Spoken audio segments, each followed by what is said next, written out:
So at this point, everybody has Instagram, right? Whether you're in middle school, high school, graduated, whatever, everybody has Instagram. So it makes sense that you need to post only the best pictures that you can on your Instagram. If you really want to level up from just random pictures that you see on your camera roll posted on your Instagram to some really high quality ones, today I'm going to be showing you exactly how I do that personally. But I am going to be getting a little bit of help, especially from today's video sponsor, EPIK. If you don't know what EPIK is, it's a free app that you can install on your Apple or Android device to edit pictures in the easiest way possible to make them look as best as they can. And even if EPIK makes it very easy, today I'm still going to be showing you exactly how I edit my photos using EPIK. So as soon as you get it installed, the first button you're going to see is going to be start editing. Once you get there, you can choose which photo you want to edit. So I'm going to scroll down through my camera roll. So here it is. So this photo I took in downtown Anaheim in California. Pretty much what happened is we were in a parking lot. We went up to the very top. Me and my friend liked the scenery. I decided to get a few pictures there, and I really liked the way this one came out. All right, so another common question that I get when it comes to taking photos is how do I pose?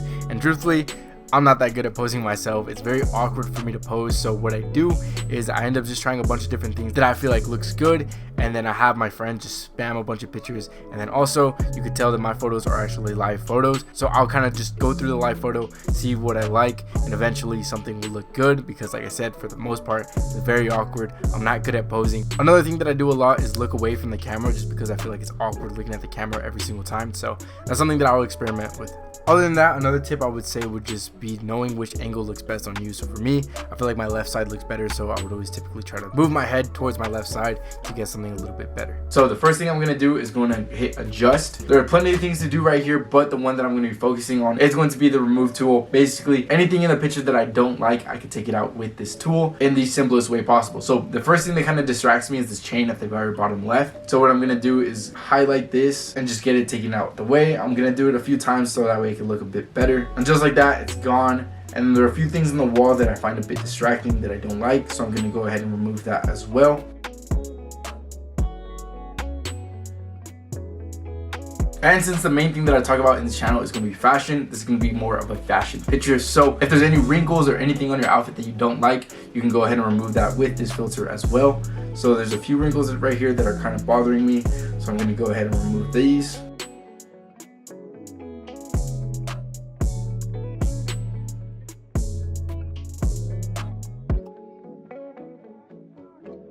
And just like that, they're gone. And it's pretty funny because a lot of people ask me, how does my hairstyle hold up in the wind? It's not very good. As you can tell in this picture, I have a lot of hair sticking up because the wind was blowing it. So one thing I'm going to do, I'm going to go ahead and remove these as well. And just like that, it looks significantly better. Right now, it doesn't look like much of a difference, but on the bottom right, there's a little icon that you could hold. So that way you can see what the picture looked originally. So if I hold this, it does look a little bit different just because of all the things that are removed. From here, I'm just going to click the little check mark to make sure that I'm done and it's saved. All right, so while we're still on adjust, like I said, the tool that I focused on was going to be remove, but if I scroll through, there's a lot of things that I can edit on the adjust tab. The main thing here would be photos, and like I said, I'm not too good at editing photos. There's a lot of people that have a natural eye to see which colors look out of place and what needs to be dimmed down. You see, I'm not any of that. So that's why I like EPIK so much. It makes it very easy to edit those photos. So the first thing I'm going to do is going to be brightness.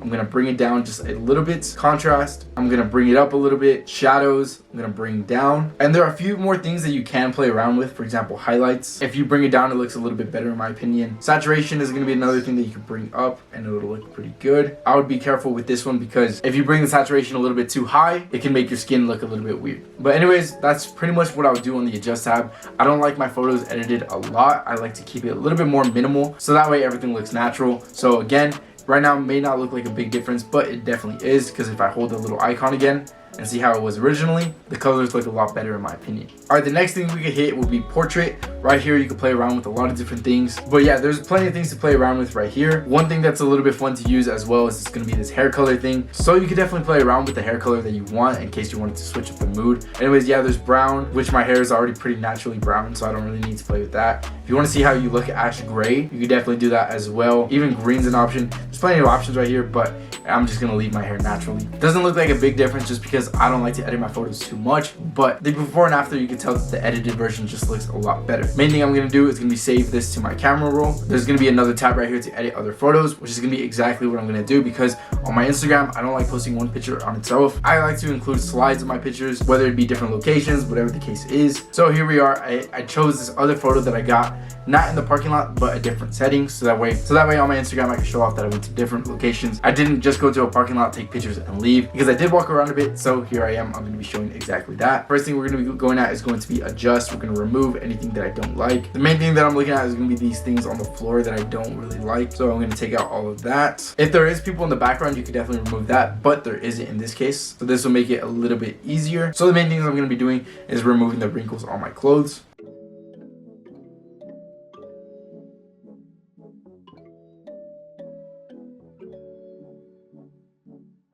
Which again, it's very simple and fast using this. Again, staying on the adjust tab, we're going to be playing around with the colors. So the brightness, it's a little bit too bright in my opinion. The contrast can be taken up just a little bit. Saturation, might as well bring it up a little bit to make the colors look better. Again, be careful with this one, because if I bring it up, look how my skin looks. It just looks terrible. Highlights, bringing them down a bit. Shadows, also bring them down. There are plenty of other things to do right here. If you are better at editing photos than I am, which it's really not that hard to be, you can definitely take advantage of all of these, but since I don't know what they are, you don't really have to use them. But here's the before and after. You can tell it looks significantly better already. And if I go back to portrait, there are plenty of things to do. Again, if I wanted to change my hair color, I could right here. I could definitely just play around with it. If I wanted to see how I look blonde, here it is. But again, I could just leave my hair color natural. So I'm gonna go ahead and save this. Again, it's very simple, it's very fast. Another thing that I like to do, I always get DMs asking about YouTube, so if you are interested in making YouTube videos, one thing you could do as well is start editing your thumbnails using EPIK. I think that's a very good option. So for example, if I go back to the one that I wanted right now, what I could do is I can go down to text. I could put whatever I wanted to put. So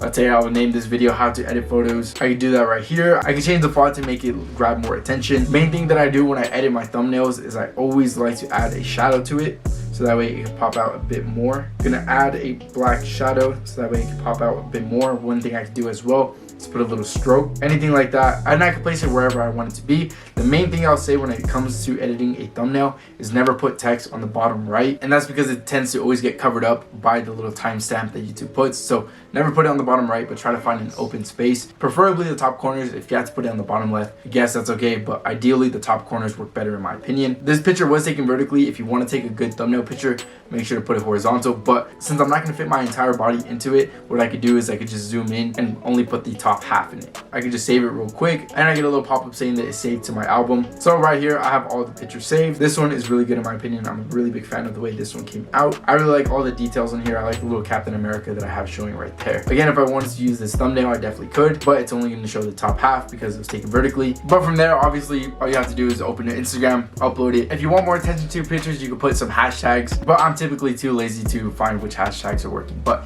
anyways, that's pretty much it for today's video. I hope it did help you out. Like I said, Instagram can be a very important thing, especially when you're younger. If you want to hit up more girls, if you want people to look at your Instagram for a professional reason. And before that, I just wanted to give you a quick before and after. As you can tell, this one, the colors look a little bit more dull, and there are some things that are kind of taking the attention away from the actual outfit. That's exactly why once I removed it, I edited the colors, the picture looks significantly better. So like I said, I did hope this video did help you out, and if it did, make sure to leave a like. I'd really appreciate it. If you haven't subscribed already in this channel, I simplify men's fashion. So again, make sure to check out EPIK. The link's gonna be in the description for you to download for free. But other than that, I'll see you in the next video.